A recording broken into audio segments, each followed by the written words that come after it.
Initially, the topic that was announced against my name was Shiva as Nataraja, but I expressed that it has been, so much has been talked about uh, that particular book or that particular concept. So I chose to talk about art and intentionality because uh, Coomaraswamy has written about intentions and in general his views on aesthetics, mainly focusing on Indian aesthetics. So it is really astounding. I'll read it out because the teachers have a habit of taking long lectures if they start speaking extempore. So I'll keep confined to my paper. It is really astounding that the most prolific, the most versatile, and the most perceptive scholar like Anand Coomaraswamy emerged in the nascent years of the newly born discipline of Indian art history. Perhaps this statement should be understood a bit differently in the light of Professor Parimu's lectures in the art history classes. He vehemently pleaded that it was Coomaraswamy who put together the scattered knowledge of Indian arts into a coherent art historical understanding of this civilization.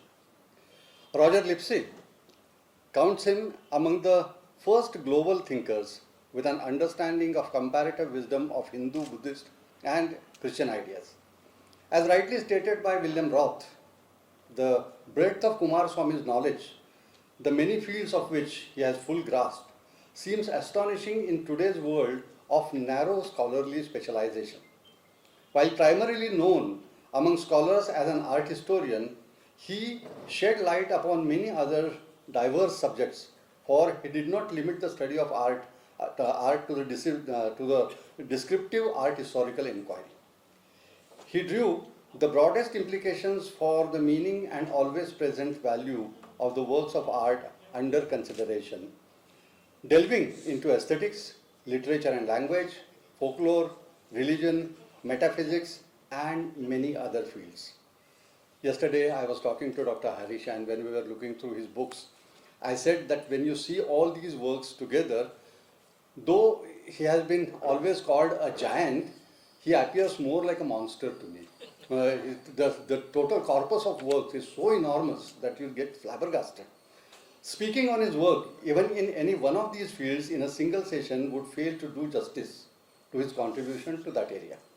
Though I chose to speak on his views on aesthetics and Indian aesthetics in particular, I am planning to narrow down my presentation further and keep it focused on his last book, a small collection of essays, mainly on aesthetic ideas. This is a draft, so please excuse me if I miss something. I think the crystallization of his aesthetic thinking that keeps surfacing in all his writing on the art and architecture of India can be found in some of these essays. The total corpus of Coomaraswamy's work is so enormous that it is quite possible to miss out on some of these details. I apologize in advance for this possible lacuna if it occurs in my writing. I am also afraid that I failed to comprehend some of his arguments. However, I have tried to put down my sincere reactions on his aesthetic views.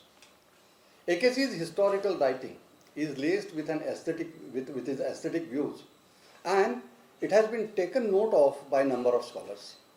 The paper published in Paroksha, the proceedings of Coomaraswamy Centenary Seminar, which was published by Lalit Kala in 1984, are not essentially on Coomaraswamy's thought and writing, but some of them analyze his aesthetic thinking. Kapila Vatsyayan, Ratan Parimu, and Roger Lipsey have made some perceptive observations in their papers in this volume. Roger Lipsey's lectures commemorating the Doyen's birth centenary are published in a book form, which we saw yesterday, Dallas Institute of Indian Art History. It was published from Bangalore itself. It was published from Dharwad, I think, in 1980. Though these lectures are not totally confined to AKC's thought, Lipsey extensively refers to Coomaraswamy's writing in them. His brief introduction to AKC's collection of essays, Figures of Speech and Figures of Thought, edited by William Roth, also calls for an attention in this context. But I think the most significant analysis of Coomaraswamy's aesthetic thought is found in Kapila Vatsyayan's paper, The Indian Art, Their Ideational Background and Principles of Form, which is in Paroksha, Ratan Parimu's long essay, A Critique of Coomaraswamy's Presuppositions for Philosophy of Indian Art, in the studies in his own book, Studies in Indian Sculpture, which is published by Books and Books, New Delhi, and in Sharad Deshpande's Coomaraswamy and Spiritualization of Indian Art. Sharad presented this paper in a seminar which perhaps was organized in 2015 in Hyderabad, in collaboration with Hyderabad University and IGNCA. Aesthetics and Philosophy, IGNCA and BK Print World. AKC's aesthetic theorization diverges a strong bias for cerebralism and spiritualism. As observed by Geeta Kapoor, he is a moralist and a utopian at art who was bitterly critical of the notion of art for art's sake. One may get tempted to equate his position with Platonic idealism. In the introductory chapter of his book, Figures of Speech or Figures of Thought, and even otherwise, in his writing, AKC profusely quotes Plato, and his arguments vividly reveals the influence of Platonic thought. In the following presentation, I might sound a bit categorical or sometimes even critical, but please do not feel that I am trying to be judgmental. What I am trying to point out are the curious things which I noticed in AKC's writing, and perhaps these observations may call for further thinking, further analysis. So I'm only making observations, not making judgments. But these observations are pretty shocking for me. The inaugural and the core essay of this collection proclaim right in the beginning that the theory of art should be termed as rhetoric and think of art as knowledge. Instead, he protests that we have invented aesthetics that perceives art as feeling. Like Plato, AKC too considers knowledge, episteme, as the ultimate value and the final goal of any art activity. The title of one of his essays in this book is derived from Jean Magnon's quote, "Art without science is nothing." It seems that he equates feelings with vulnerability. This is what I understand. To reinforce this position, he adds further, the Greek origin of the word aesthetic means perception by the senses. Am I audible? Yes. The Greek origin of the word aesthetic means perception by the senses, especially by feeling. Aesthetic experience is a faculty that we share with animals and vegetables and is irrational. This is very interesting. He considers aesthetics as irrational and obviously doesn't want to associate aesthetics with art. It's very interesting that in India, in Chitraturaganyaya, Sri Shankuka speaks about Chitraturaganyaya, where he compares epistemology with aesthetics, and by giving a long explanation about the different jnanas, like sadrusha jnanas, samshaya jnana, mithya jnana, and samyaka jnana. Finally, he asks us that what kind of knowledge do we derive from a pictorial horse? What we see is not a horse, and still we call it a horse, because somewhere we are compelled to suspend our disbelief. The famous theory of willful suspension of disbelief has been already discussed by Shankuka in his Chitraturaganyaya, and he vehemently pleads that to understand and enjoy art, you have to keep aside your knowledge. Your knowledge may prove to be an hindrance, because the moment you come to know that the person on the stage is not Rama, is somebody else called Sunil, and the lady called Sita again is not Sita, is another person called Murari, your enjoyment of art would be finished. So you have to keep aside your knowledge to enjoy art, and Coomaraswamy is insisting that this is the irrationality cannot be entertained in art. The aesthetic soul is that part of our psychic makeup that senses things and reacts to them. In other words, the sentimental part of us. To identify our approach to art with the pursuit of these reactions is not to make fine, but to apply it only to the life of pleasure and disconnect it from the active and contemplative lives. I fail to subscribe to it. Anyway, he says, my thesis will be, my Coomaraswamy's thesis, not mine. My thesis will be then that if we propose to use or understand any work of art, with the possible exception of contemporary works, this is very interesting, with the possible exception of contemporary works which may be unintelligible. He refuses to react to contemporary art. We ought to abandon the term aesthetic in its present application and return to rhetoric. Art of speaking well. By rhetoric, we mean with Plato and Aristotle the art of giving effectiveness to truth. So he feels closer to the term rhetoric than aesthetics. The concluding remark of this essay explains the position of art and aesthetics, his position on art and aesthetics. He states, let me conclude with a very modern echo of this ancient wisdom and say with Thomas Mann that I like to think, yes, I feel sure, that a future is coming in which we shall condemn as black magic, as the brainless, irresponsible product of instinct, all art which is not controlled by the intellect. So he insists that art must be controlled by intellect and not by feelings. His remarks on the post-classical developments and in art and the post-Platonic philosophy of art and aesthetics evince that he does not consider art and aesthetics as an ever-growing, ever-changing dynamic discipline. We consider art as a dynamic discipline. He doesn't approve of it. For him, they are primordial monolithic entities that are constants. His argument against Munro Beardsley and William Wimsatt in Intentions and his remarks on the medieval theory of art in the same book also reveal the same faith. The latter essay is full of quotes, some of which sound like Taoistic sayings. Sometimes I notice that there is some basic anomaly in his argument. Now see this.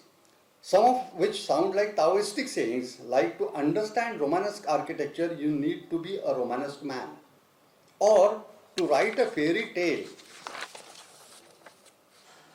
you must believe in fairies. This almost sounds like Tao philosophy. The Chinese painters were told that if you want to paint a flower, be a flower yourself. It is very similar to that statement. He disapproves of the historicity in art and he vehemently condemns it, saying, because in his comments on architecture, he is talking about the historicism in architecture, the neo-Gothic architecture. This explains why this is a quote, this explains why it is that modern Gothic seems to be what it really is, that is false and insincere. For evidently, Gothic art can be known to the profane architect only accidentally, namely through the study and measurement of Gothic buildings. However learned he may be, the work can only be a forgery.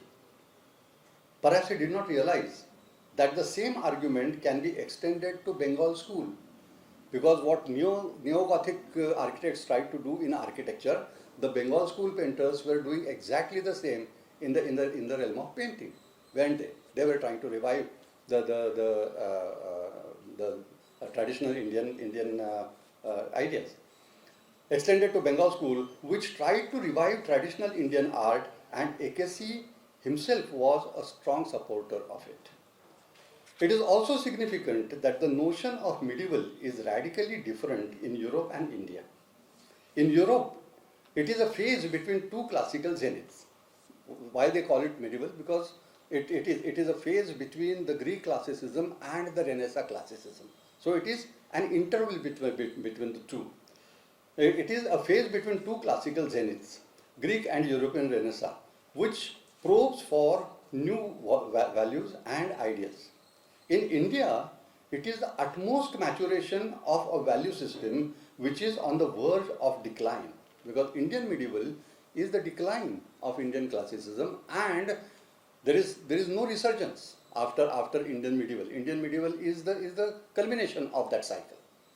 So almost on the verge of decline comparable to the Hellenistic or the European Baroque, which is the culmination of that cycle, culmination of that parabola, or Rococo. It may not be proper to find an analogy between the two. On mimetic art, he states, the representation of a man, for example, must really correspond to the idea of man, but must not look so like him as to deceive the eye. For the work of art, as regards its form, is a mind-made thing and aims at the mind. But an illusion is no more intelligible than the natural object it mimics. The plaster cast of a man will not be a work of art, but the representation of a man on wheels, where verisimilitude would have required feet, may be an entirely adequate imitation, well and truly made.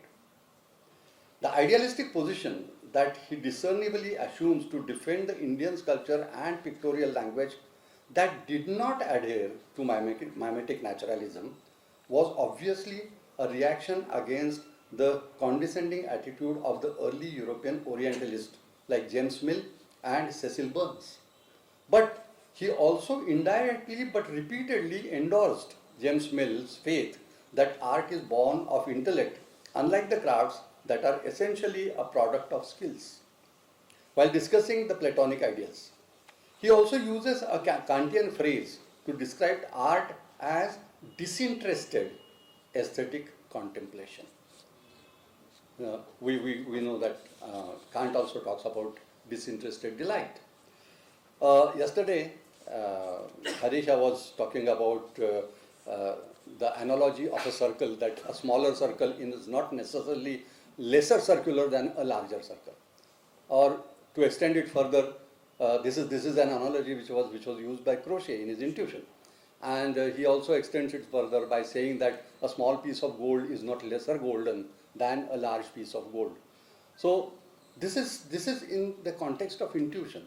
But AKC does not subscribe to intuition. He does not believe in intuition. He believes in intellect only. So Crochet's analogy of circle, which goes against his own faith. While the distinction between arts and crafts became a prominent issue, as stated by Deshpande, the passion in E.B. Havel drove him to critique the fundamentals of British viewing of Indian art. The cluster of distinctions such as art versus craft, fine versus applied, sculpture and painting versus decorative arts, high arts versus versus articles of domestic use, decorative or ornamental, was prominent in the early Orientalist critique of Indian art. They always considered Indian art as decorative art, which viewed Indian art as a mere decorative or ornamental and not having the status of high art as judged by the European standards. The Orientalists condemned the Indian figurative art that could not or did not want to fulfill the mimetic illusionistic criteria as inferior or decorative art, and the ones which could come closer to it were treated as an extension of the Greco-Roman sensibility. So whatever the art, why Gupta art was considered to be the classical art in Indian tradition, because it came closer to the Western sensibility. Mauryan art, so many European scholars have pleaded that Mauryan art is not a contribution of Indian artists. Some Western artists must have produced it. So the Greek imitated it, or even a creation of foreign hands in some of the cases like Mauryan sculpture. It was hailed as the Indian adherence to classical principles and a partial success in achieving them, as if Indian art was totally oblivion to aesthetic principles, and whatever awareness is noticed in any of the phases is percolated from the West. Havel seems to have pleaded for the relevance of Indian perspective to appreciate and evaluate the Indian arts with an awareness of the fact that in Indian tradition there was no distinction between these categories. Granting a status to fine arts, a status of fine arts that is superior to crafts. It was difficult to stick to the Hegelian position. These scholars pleaded that in India we never had this distinction and the hierarchy of arts, but which true is not very true. We like to believe it, but we know that it is not really a fact. Because it was difficult to stick to the Havelian position soon the distinction between arts and craft was recognized and underlined by the scriptures like Chitra Sutra of Vishnu Dharmottara that claimed the superiority of Chitra over other arts, equating it with the eagle among the birds, lion among the animals, and the king among the men. We all of us know Yatha Narayana, that slok reads them. The democratic outlook that is betrayed through the list of 64 arts in different texts, including Vatsyayana's Kama Sutra, gradually gets dissolved in hierarchies, and the art of sculpture and painting stand distinct from the decorative panels.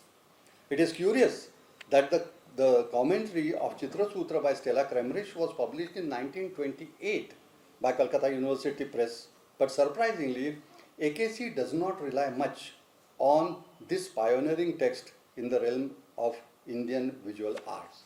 Now, I don't want to say or suggest that Coomaraswamy was not aware of these texts. He was one of the most knowledgeable people in the realm of Indian art and aesthetics. Why he chose not to refer to them is a question that keeps nagging me. It should not be out of place to mention here that AKC seldom refers to the seminal text, issues or theories of Indian aesthetic deliberations. Parimu too has noted that it is surprising that he hardly gave references from the specific schools of Indian philosophy. Dhani Ganeshji, he also stated that he does not refer to or quotes Rasa theory, Anandavardhana or Abhinav Gupta. He only concentrates on textual references from some minor texts, Indian Shilpa texts, but minor Indian Shilpa texts, but essentially older philosophical and religious texts. Coomaraswamy largely neglects the very rich Sanskrit critical literature of the Indian medieval period. I also am surprised that he has translated the Abhinay Darpana of Nandikeshwar, which is almost like an abridged edition of Natya Shastra with the assistance of Sri Dugirala. But Rasa and Rasa Siddhanta, the most celebrated and pertinent theory in Indian aesthetics, clearly surfaces in his writing. Could it be because he does not consider feelings or emotions as the core concern of art activity? In his introduction of Abhinay Darpana, he vehemently pleads that there is no space for spontaneity and extemporaneity in Indian theatre. It is strictly codified and predetermined. The book, Figures of Speech and Figures of Thought, has assorted articles not essentially linked to each other, but still there is an unseen thread that runs through them. One of the articles is on literary symbolism. He has discussed Hindu, Islamic, Buddhist poets like Hafiz and Chuang Tzu in this essay. It is surprising that the theory of Dhwani, which could have lured him due to its highly celebrated nature, and that gives an extensive thought to the literal, metaphorical, symbolic and emotive meanings, that is Abhida, Lakshana and Vyanjana of a literary expression, does not find place in his discussion on literary symbolism. In the essays on ornaments, Alankara, he traces the etymology in the Greek word ararisko. He talks about various synonyms like abhushana, abharana, etc. and the associated concepts too, but does not refer to the elaborate thought given to Shabdalankaras, Arthalankaras and Ubhayalankaras by Indian Alankara Shastra. Parimu has made an important observation about an Alankara thought in a different context.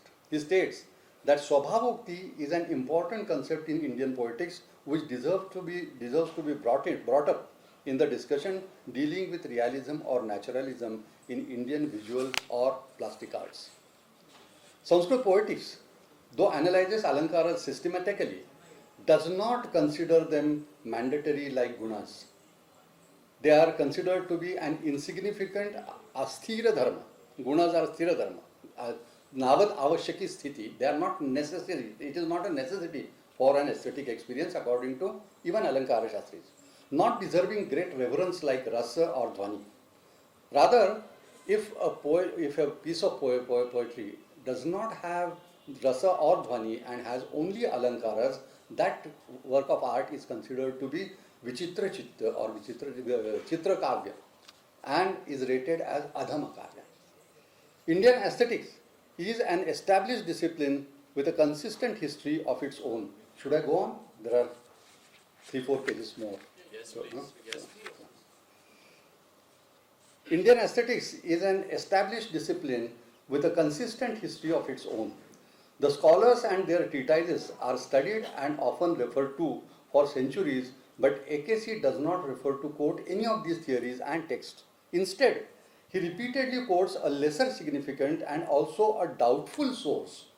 Well, Shukraniti Sar is consistently referred to by AKC, but Shukraniti Sar is a doubtful text. There are two texts, Shilpa Prakasha and Shukraniti Sar.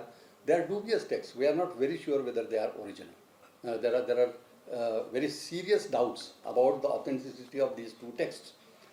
Like Shukraniti Sar, highlighting the spiritualism in Indian art and its refrain from the mimetic naturalism.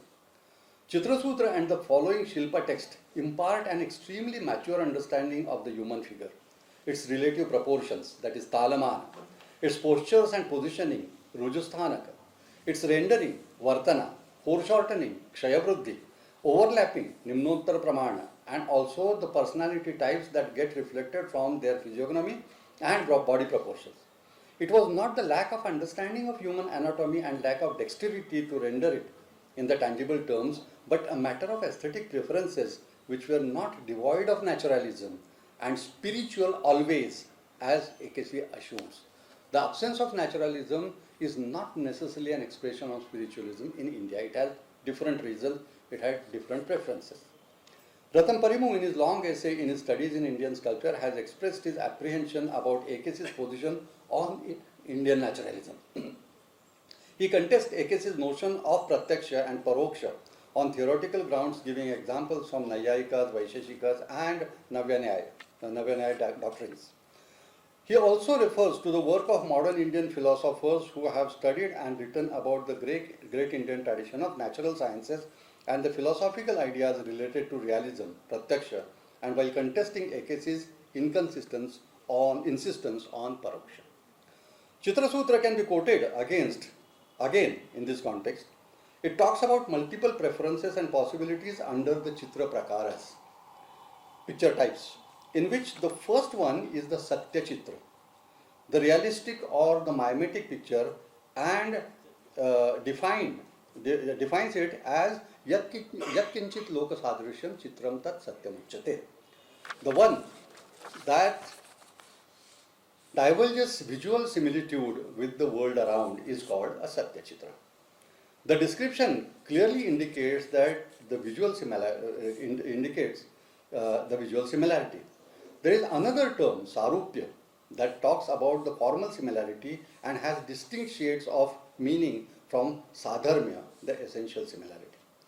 Chitrasutra talks about other possibilities of depiction like Vainika and Nagara that focus on other aspects like composition and sophistication than the faithful rendering of nature. The reference to the Nagara genre is a certain phase cannot be considered as an evidence of total absence of naturalism. The art practice in the different areas and fields of art also endorses this argument. In India, right from the Indus, it is not only in the theory. It is you can see it in the art practice also. In India, right from the Indus Valley civilization, the realistic, naturalistic representation of nature is seen along with the symbolic or metaphorical manifestations. The highly naturalistic male torso, which is very similar to the Lohanipur torso, and it is as naturalistic as Greek sculpture. The male torso, the humped bull, are found along with the mysterious narrative seals. The earthy Epicurean Gatha Sattasai or the realistic matter-of-fact Mruchakatika go hand in hand with Bhasa's plays and later on Kalidasa's ethereal poetry. These differences are the outcome of the vrittis, temperament, and the tendencies of individual artists as rightly stated by Bharata. Abercrombie in the context of Romanticism, terms it as a way of experiencing things, and not only a movement or an ism. Artists experience life differently and have their preferences of expression. Michelangelo, Leonardo, and Raphael, all of them are Renaissance artists, but they need to be understood differently. The Sarnath sculpture and Udaygiri sculpture belong to the same era, but diverge radically different vrittis. All of them are inspired by nature and replicate the elements in nature either in a representational or in a non-representational manner. An exploitation of similitude for a lingual expression has been noticed in Vedic literature and is named as Upama. It seems that Kashyapa is the first scholar to subdivide the Vedic Upama, which he classifies in 12 kinds in his Nightu. Later on, Yaska, the compiler of Nirukta, distinguished only 6 of them and 12 out of the 12 in his revised list in 7th century BC. B.C. Sovni has written, I think this is a little technical, what I was trying to bring home, that Yaska thinks that even formation of language is based on the similitude of nature. Like so many of the words which we use, some of them have formal similarity with the nature, some of them has visual similarity with the nature, some of them have essential similarity with the nature, some of them have functional similarity with the nature, but every art has some basic similarity with the nature, including the languages, even the spoken language. So it's a long discussion. It's short. These similitudes on various levels are exploited in coining the lingual factors and formulating the expression, imparting various levels and intricacies of meaning. This is applicable to all the languages, including the pictorial and the visual language.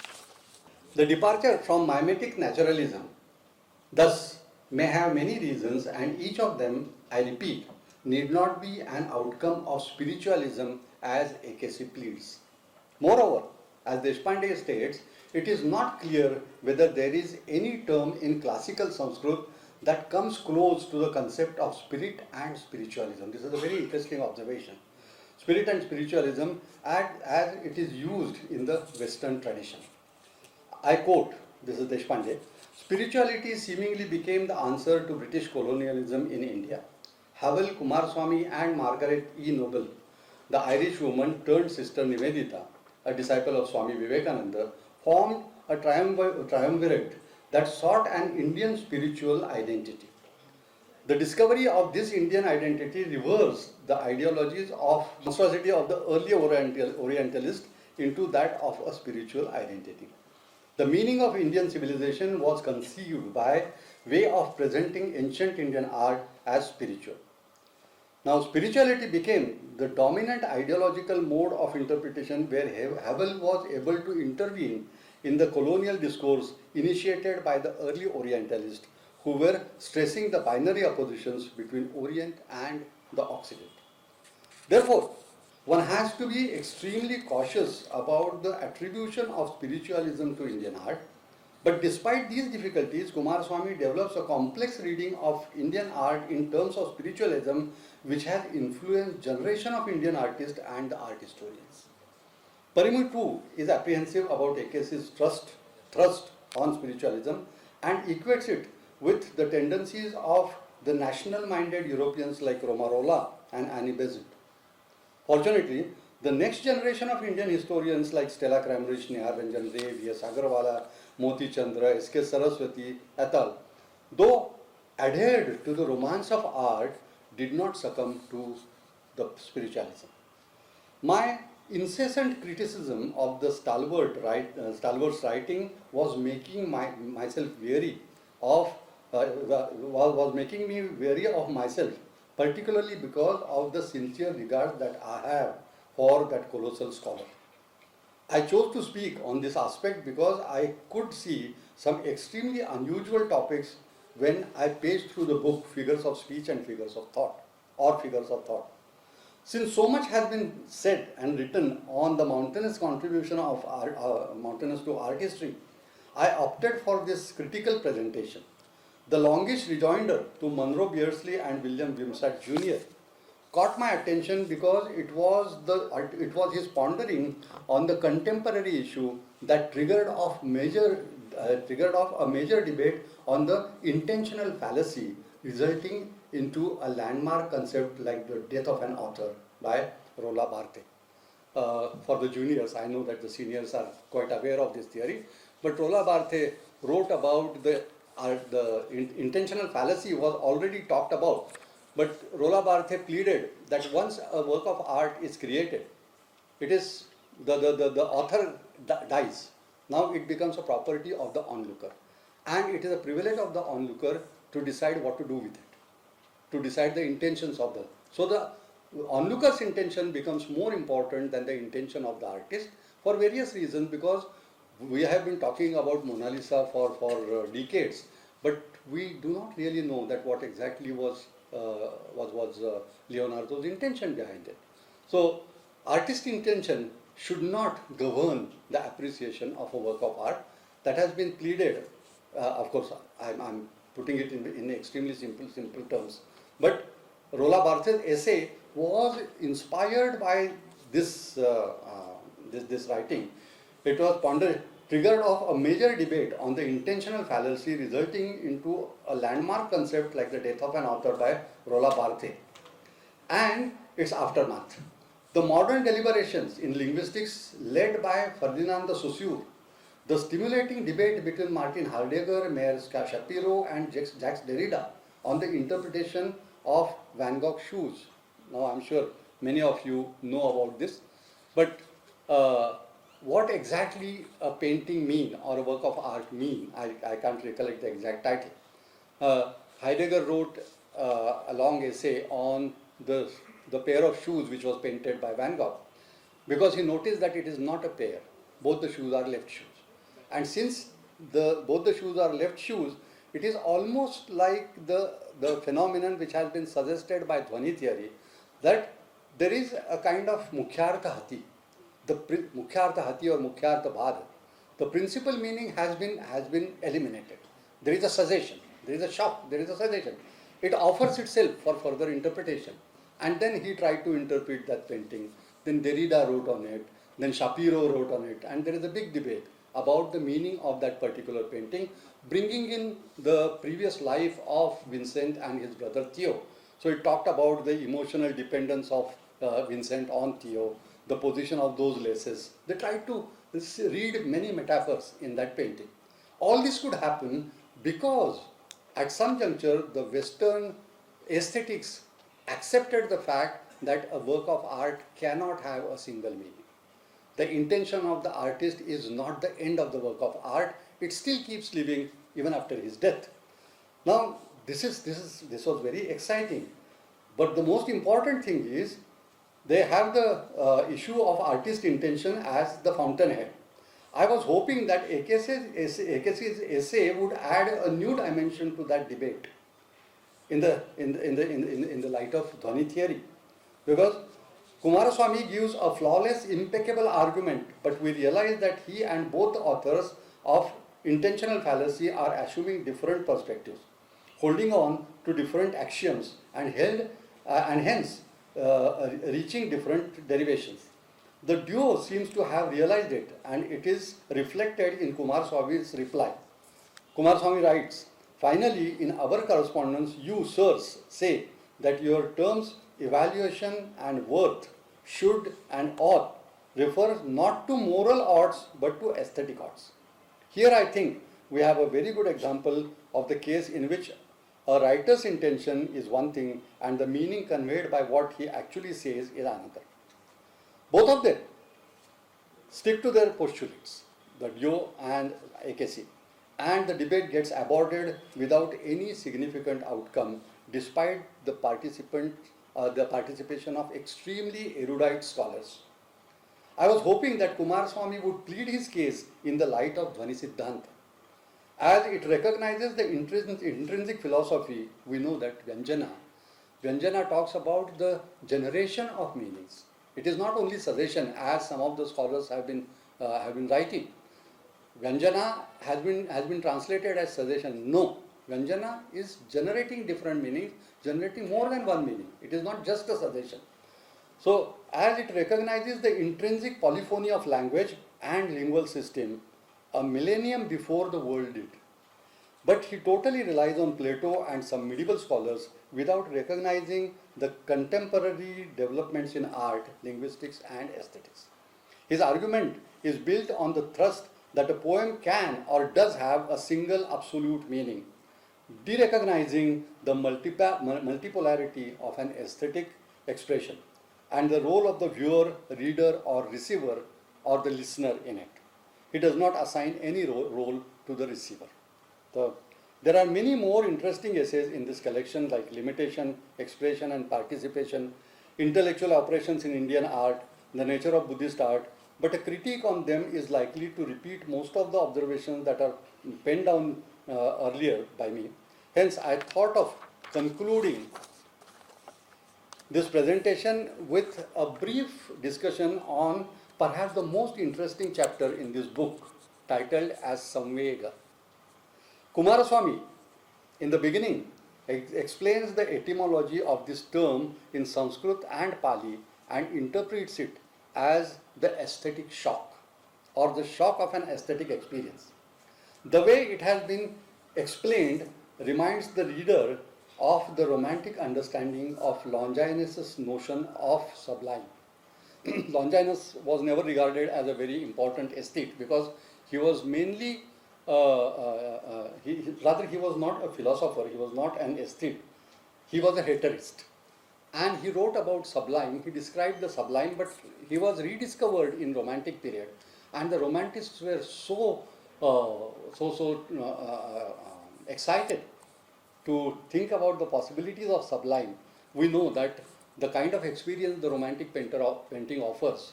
Try to recollect Turner, who tries to portray the typhoons on high sea, or try to recollect Jericho's paintings, or try to recollect Delacroix's paintings, or Fuseli's painting, Fuseli's Nightmare. I hope you remember this painting, that a horse is entering into a room through a screen and the lady who is dreaming is shocked by the presence of the, all these paintings which are shocking, which are overpowering, which are extremely, sublime is the only word perhaps.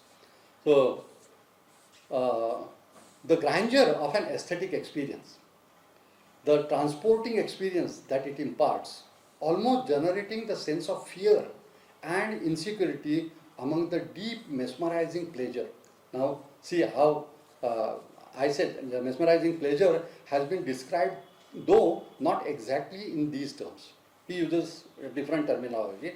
He says, now listen to this is Coomaraswamy, very different Coomaraswamy. In the deepest experience that can be induced by a work of art or other reminder, our very being is shaken to its roots. It involves self-knotting, and it is for the reason that it can be described as dreadful even though we could not wish to avoid it. Great beauty almost compels you, it overpowers you, you want to run away from it, but you don't do that. When you see Grand Canyon, when you see Himalayas, they frighten you, but at the same time they overpower you. He is trying to describe something similar. The romance of an aesthetic experience is celebrated perhaps for the first time, reminding me of the emotional state of Arjuna before Gita Upadesh.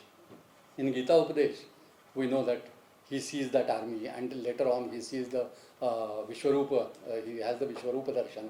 It is not exactly used at that time, but the state of Arjuna's mind, that he wants to undergo that experience and he wants to run away from that experience. He says, Sidanti mamagatrani mukham cha parishishyate. My limbs are trembling and my tongue is getting dried up. Sublime is an experience which can be compared with that experience. Sidanti mamagatrani mukham cha parishishyate. So, the romance of an aesthetic experience is celebrated for the first time, reminding the emotional state of Arjuna before Gita. My mouth is Samvega offers a very different perspective to art activity, because Coomaraswamy is celebrating this kind of experience, this kind of aesthetic experience, which certainly is not an intellectual experience that he keeps pleading for throughout his writing. To art activity than Coomaraswamy's other writing. The essay is a pleasant surprise, a samvega in itself.